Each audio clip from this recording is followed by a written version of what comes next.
Hi everyone. In this video, I'm going to show you how we can make a car key.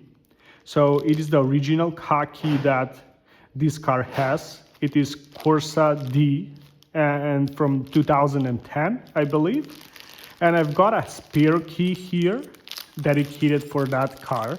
So in order to be able to do a car key, we've got to have the same, FCC ID and transponder corresponding to the car's manufacturer. We've got to have that key and we've got to program it. So in this video, I'm going to show you how we can cut a key and you're going to see how the key works. So let's get started.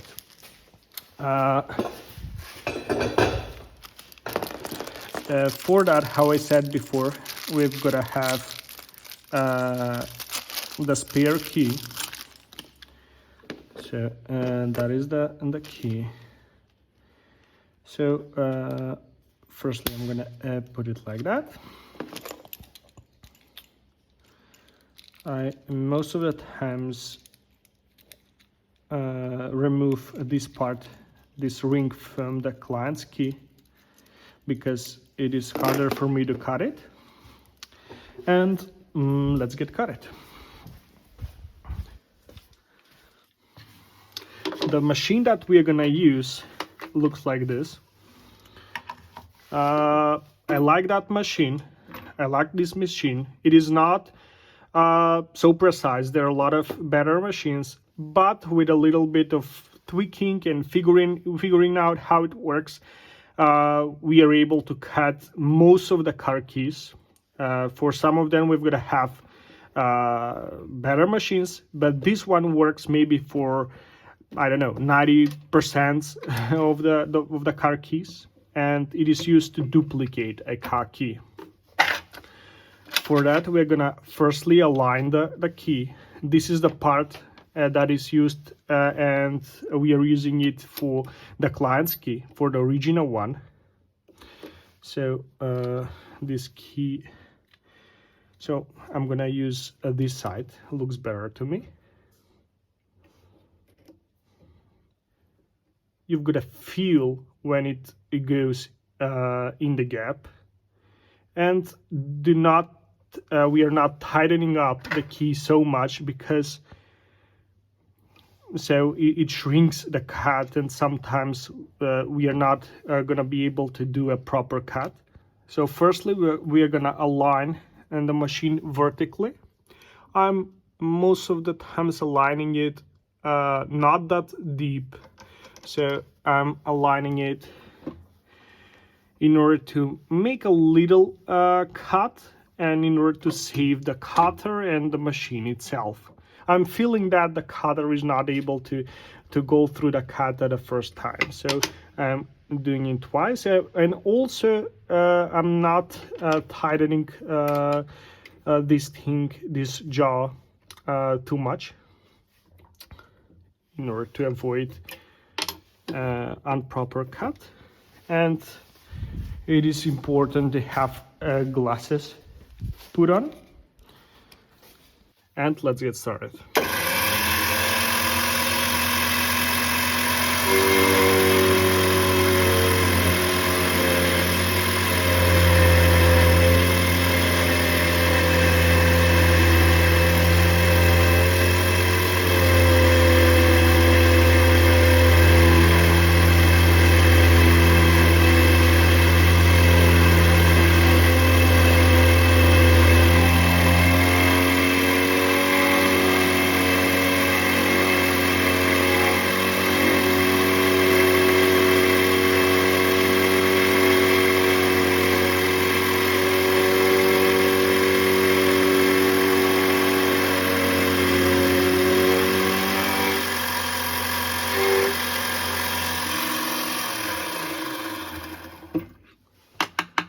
I'm going through the cut slowly. That way the cut is better. It helps me to have a better cut of the key. So I'm adjusting it again at a full depth. I'm aligning it most of the times at this part, because sometimes the key is worn at the front of the blade.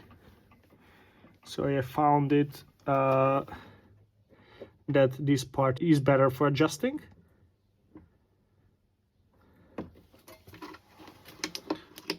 And I'm gonna put the key once again.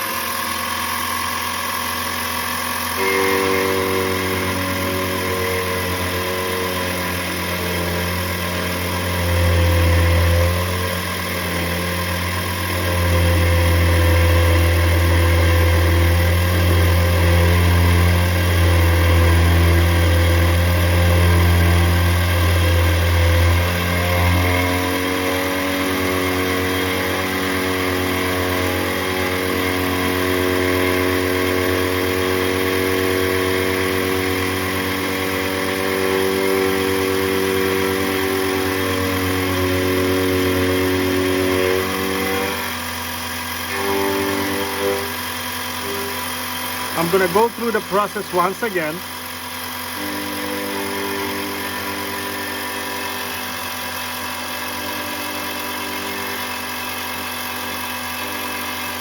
And listen to the sound of the machine and see whether there is more metal to be cut.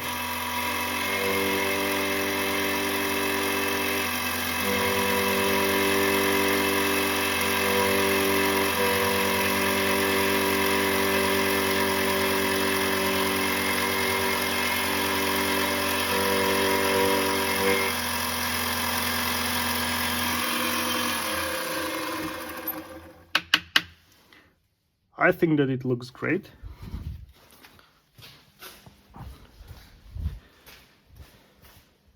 So I'm gonna brush it.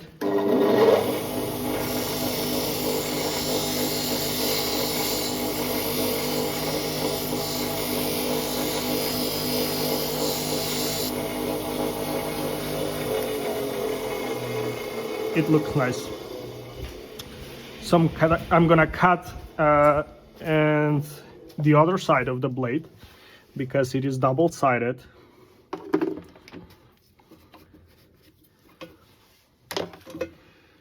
So I'm gonna readjust the height the same way that I did before.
And let's go through the cut again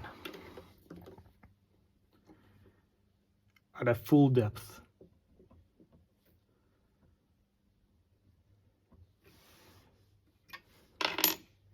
And it is important to not force this part, to not force this arm, because just go slowly and feel the machine. So it is important.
Yep, it looks great.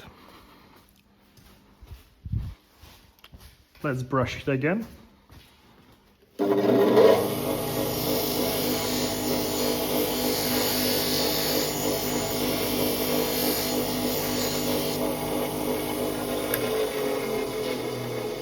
Not too much,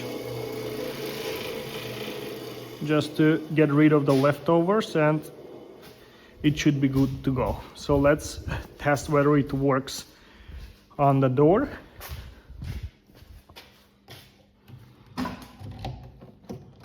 Yeah.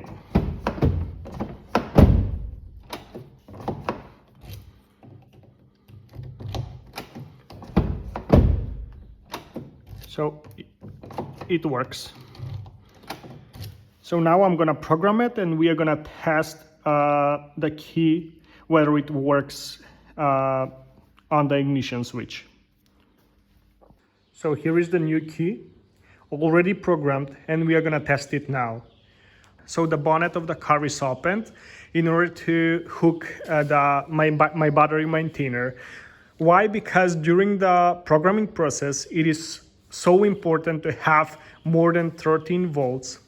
And for security reasons, because sometimes when the voltage drops during the programming process or during the reading process, sometimes some of the modules of the cars fail. This car has BCM, and the keys are stored in the BCM, and sometimes it can be damaged, and we've got to adopt new one or try to figure out which memory got erased and correct that, and try to fix it. But in order to avoid that, I do not know the history of this car's battery. I think it's an old one, and it is better to have a battery maintainer. So let's test the key. Here it is. This is the old one. I'm gonna place it here, and this is the new one, and let's start it. So it goes in the ignition. We don't have an immobilizer active, which is great. I'm gonna press the clutch and turn the car. So yep, as you can see, the battery blinks, meaning that so maybe the car has problems with the alternator. Nope, it is the battery. So this car needs a battery replacement, but we are happy with the key. So here it is, and it works without any problem. So thank you for watching. If you think that the video was useful for you, please consider subscribing to my channel. It means a lot to me. So thank you, and bye bye.